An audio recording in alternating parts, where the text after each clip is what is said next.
Hey family, if you're thinking of setting sail on Disney Destiny, you can't afford to miss these tips. I just got off a 5-day sailing, and let me tell you, it was pretty amazing. I'm MJ, and this is Inside the Castle Guide. Let's just dive right in. Here's the big one, and it catches everyone off guard. Unlike every other cruise line, Disney will not let you into the terminal until it's close to your boarding time. Sometimes they'll let you in like 15 to 30 minutes early, and that's sometimes. So be prepared to wait outside until your boarding time is actually called. Nobody talks about this one, so I will. When you grab a drink or order a big giant pretzel at a sit-down bar or lounge, there's an automatic gratuity added. It's an 18% charge that's on your receipt. So from my own experience, when I see a check, I automatically add 20% on top without even realizing there's already a tip included. I've done it, and I know a lot of you have too. So know this going in, when you see that tip line at the lounge or in the spa, it's already been handled. If you want to tip extra, the cast members will absolutely love it. Now let's talk about restaurants, because this is where Disney does something no other cruise line does. Rotational dining. Your table number and your servers follow you through the themed restaurants each night. For our 5-day cruise, our rotation was Marvel, Pridelands, 1923, then Marvel again, then Pridelands, and then Pridelands for breakfast. Same servers every single night. And by night 3, they've memorized how you like your steak cooked and that your kid likes a lot of pizza. And here's what they don't tell you. If you don't like the menu, ask your server for something else. They'll work with you. We had 2 rotations at Pridelands, and honestly, none of us loved the menu. Our server noticed and brought out 4 dishes of tuna from the Marvel restaurant to make up for it. That kind of service turned a menu we didn't love into one of our favorite memories of the restaurants. And if you don't love the dining menu and you really don't want to ask the servers, here's your other option. Room service is included, depending on what you order. The extras are soda cans, water bottles, and obviously alcohol. My son called every single night for chicken wings and Mickey ice cream bars. Those are all free. Now here's the catch for breakfast. It's continental only. You're getting pastries, fruit, cereal, coffee, juice. There are no pancakes or no Mickey waffles or eggs, anything hot like that for breakfast. Those are only available at the Marceline Market or 1923. So if the kids are expecting Mickey waffles in bed, someone's going to have to run down to Marceline Market to bring them. Okay, let's do a quick hit of the free stuff and the specific times because nobody ever lists those. The soft serve ice cream on the pool deck, it's free, unlimited, and it usually starts around 11 a.m. and ends around 8 p.m. But check the app for the exact times because they shift. The soda stations at the pool deck, they're open all day and all night. And there are cups and lids right there so you can fill up and navigate back to your room with your drink. And one more thing, if you want sprinkles, bring them. You won't find them at the free spots.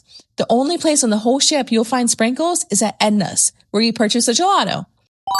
The AquaMouse is one of the most popular things on the ship, and the line proves it. But here's the secret. The best time to not wait in line is when everyone is off the ship at the ports, and during the first dinner time. Families with early dining are all in the restaurants. Pick one of those windows, and you'll walk basically right on. For the Broadway shows, arrive a full hour early. For the movies, about 40 minutes. They get packed, and I mean like really packed. So if you have a large party, it's going to be hard for you guys to find seats. But here's the upside nobody mentions. If you arrive early to the Broadway shows, you can skip the preludes entirely. There are people walking around taking orders for popcorn, sodas, and drinks right at your seat. You don't have to fight the snack counter line at all. If you want a hard-to-find item in the shop, go the first day right after sail away. That's the window. The good stuff, the limited merch, the must-haves, they sell out fast, and it doesn't restock the same way. We were able to score the must-have Eevee plush, and it was gone by the next morning. Here's one that relieves a lot of people. You don't have to dress up for pirate night.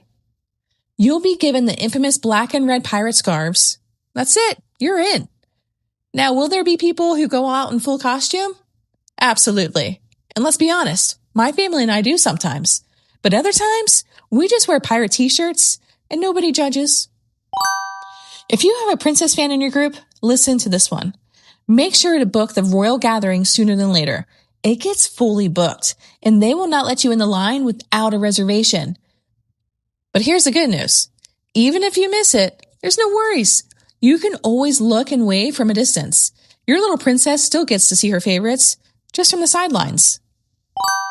There are plenty of opportunities to see your favorite character, so check the app daily, and there's always a chance to catch a character who's just walking by.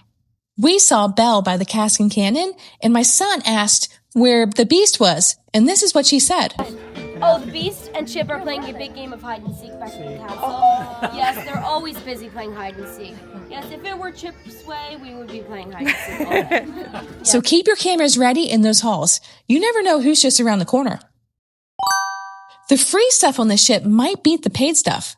The Imagineering the Disney Ships tour is totally free, and it's loaded with hidden Mickeys you would never spot on your own.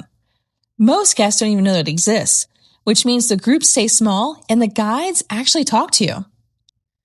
Nice. Oh, hey, Mom. Hey. One right here, one on the other side. 2-finger point. Yeah, you gotta give the Disney point. Disney point. Yes, you do. Yes, you definitely do.